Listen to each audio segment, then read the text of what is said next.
Hey guys, this is Brian again. Today we got a Titan 440.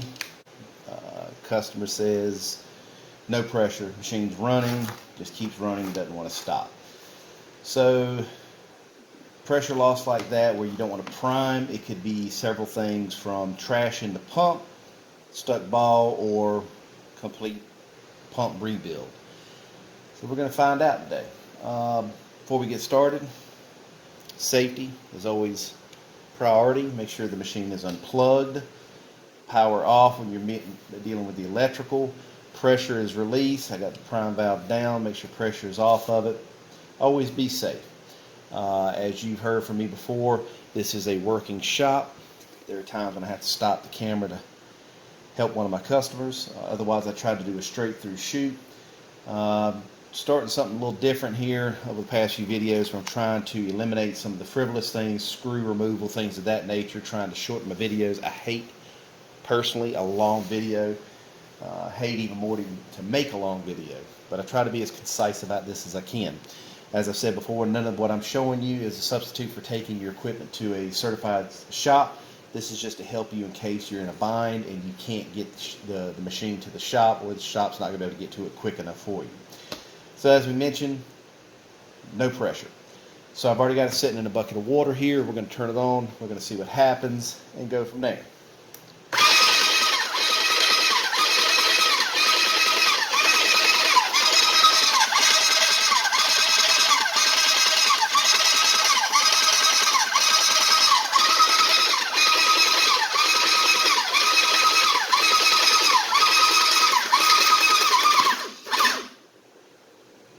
Alright, so at this pressure, everything seems to be okay. You notice when I pulled the prime hose out, it was a steady stream of water coming out. If you see it pulsing as it strokes, then that usually means you got debris in the pump, and that's what's keeping it from building pressure. But we had a good steady stream, so we know that's not going to be an issue. We're going to turn the pressure up. It's holding at this lower pressure. We're going to turn the pressure up. And as we turn it up, if we lose pressure, then that's going to mean more than likely we have packings that are leaking. But at low pressure, they're able to hold. So we're up, still holding. Turn it all the way up, still holding. Now that doesn't mean there wasn't an issue. Right now, what we're going to do is I'm going to open the prime valve. Oh, there we go. Okay, now that right there tells me you may have an issue with upper or lower ball. So we're going to open and close the prime valve to simulate spraying. As that ball turns, we're going to see if it catches in that bad spot and does the same thing again.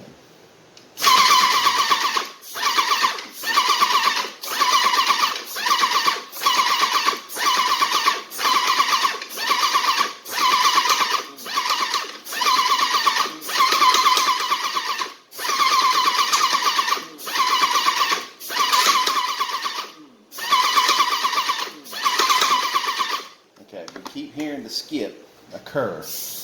I'm going to dump this pressure off. Unplug this machine. We're going to pull the lower end off real quick. We're going to see what we see.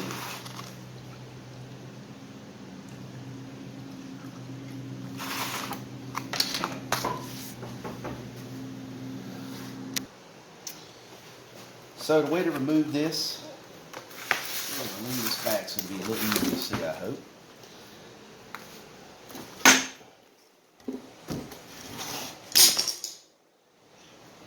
Got a clip here, you pinch it and work it down. Then you can remove the hose. I usually tap it with a hammer. Get it out of the way of some of this other stuff. I don't usually do it on its back end like this. I usually do it where it's sitting straight up, but this is easier for you guys to see. Pull that off. There's another clip right here. Pull that off. Be careful of this hitting it because this will break easily. You just want to tap on it while you're pulling and it'll come off. So now we're going to remove this. This is called the inlet valve. Put you a wrench on it.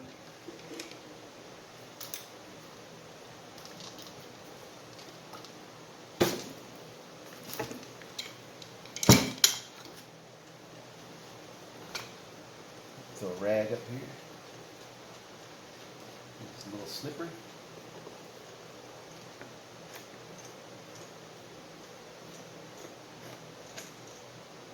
Alright. So that's what it looks like on the inside.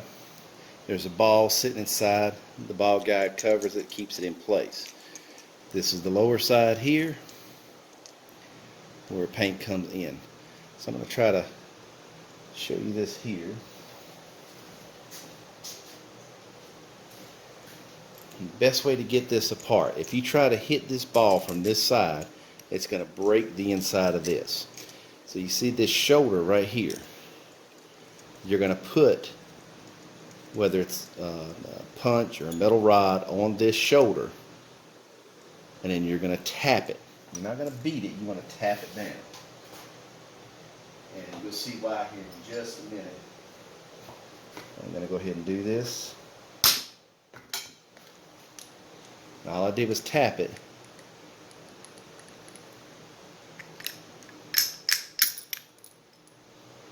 That comes out.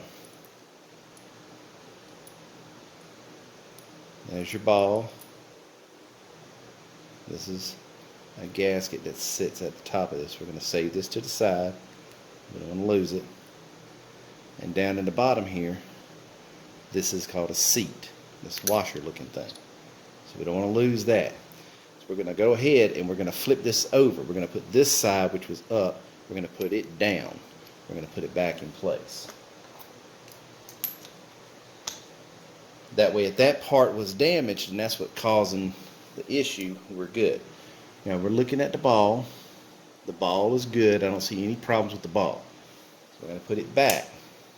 We're going to put this back on, the retainer, just like it came off. Put it on, push it down, and put the seal back in. Alright, I'm going to set that to the side. Now in here, you see there's a hex hole meant for an Allen wrench or a T-handle. We're going to loosen that up.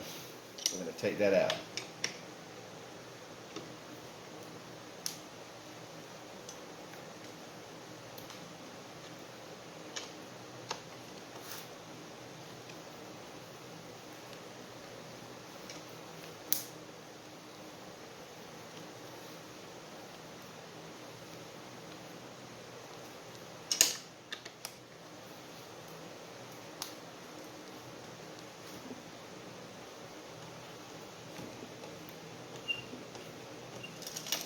Alright, so we're going to set this to the side.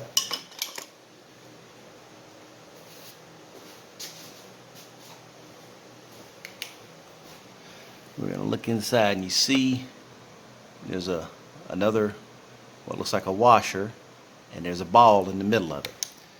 So we're going to pull that out.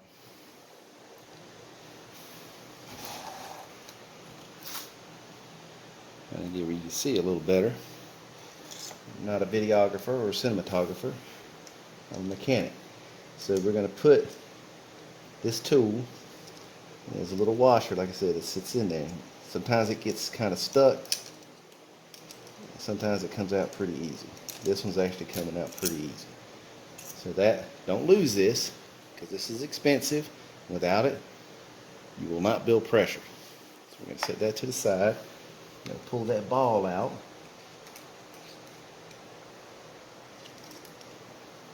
Take a look at the ball. But this also came out with it. This piece of trash. That could actually cause an issue too. But this is where our problem is. You see that ball? You see those grooves?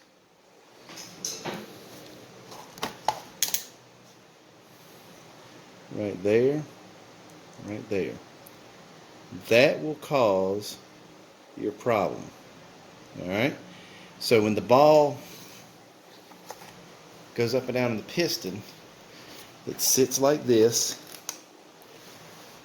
The valve is closed, the valve is open. Paint comes in, paint stops. Paint comes in, paint stops. When that groove sits over top of that ring, paint will leak through and it can't build pressure. Alright? So we know that the ball is bad. Now I keep these on hand so you don't have to have the whole kit. If you don't have one of these, then you buy the whole packing kit, you take the ball out, you continue on, you save the packing kit till later. So I'm going to set this to the side.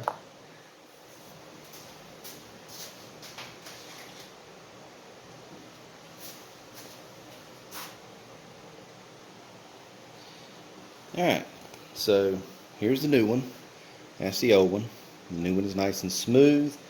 I'll set the old one to the side. Now when you pull this out, take note which way it was in there, okay? Because this is reversible. In this situation, this was facing down, this was in the upper end. So we're going to flip this over, because that little bevel, if it's got a bad spot in it, it's very hard to see, but if it's got a bad spot in it, the same thing will happen to this ball over time. So they're meant to be reversible so that you can avoid that from happening. So I'm going to tilt the machine back. We're going to drop the ball back in place, and then to ensure that we put this in and it don't flip on us. Sometimes trying to put it in, it'll flip like a coin. You put it on something so it don't flip. You can do it with a pick like I had, or if you got a screwdriver or Torx or anything. You're just going to put it in there. Get back in there, ball. And slide it off back into the housing. Now, you want to make sure it's pushed all the way up in there, so that way when you tighten everything back up, you don't bind on anything.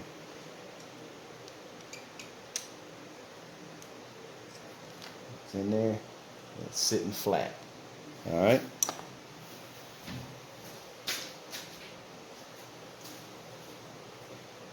I'm going to put a couple drops of thread lock on it so that it doesn't back out on me.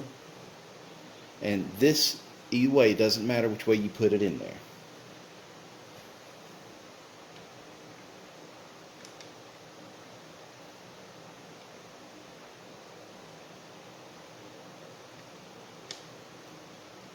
Get it going. And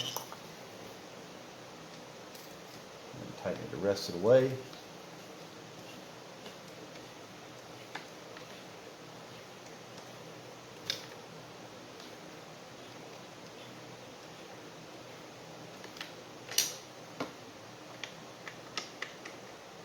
Make sure it's tight. You want to make sure it's tight because that metal seat that we have presses against an O-ring inside. If it's not tight, pressures will push past that O-ring. If it pushes past the O-ring, you start getting pressure cut to the inside of your piston. Now we're going to put our inlet housing back on.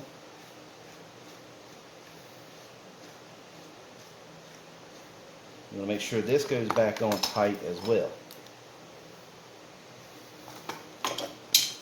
because this compresses on your packing. So you want to make sure your packings are tight, otherwise you get a leak and you start cutting the inside of your block. You don't want to do that.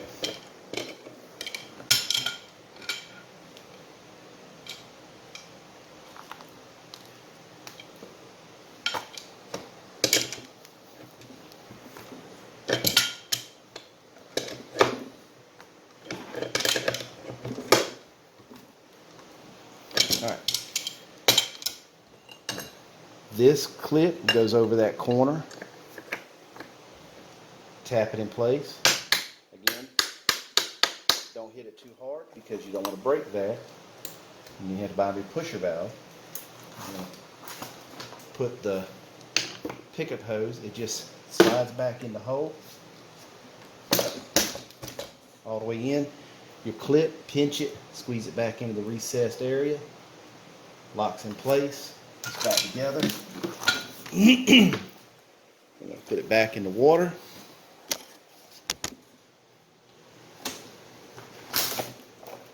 prime hose back around. Plug back around. Plug it in. Turn it on.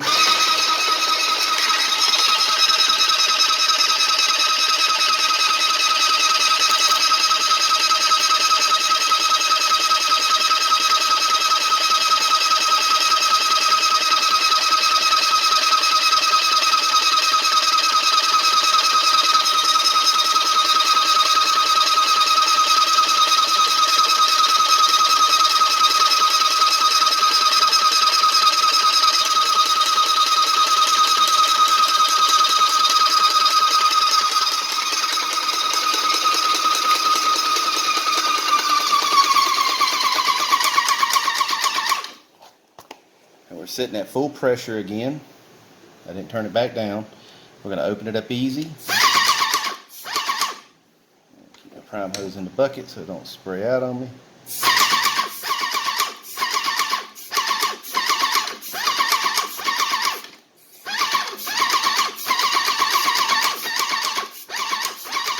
There we go. Good to go. So that's actually pretty simple. It's not terribly complicated. Hold on to the ball and I'll show it to the customer so they can see what they had. But otherwise, that's it.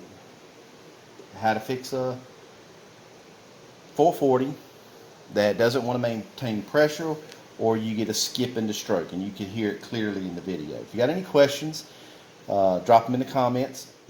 Got a suggestion, drop it in the comment. Otherwise, like, subscribe, and use that thanks button down there beside the like button. I appreciate it. You guys be safe.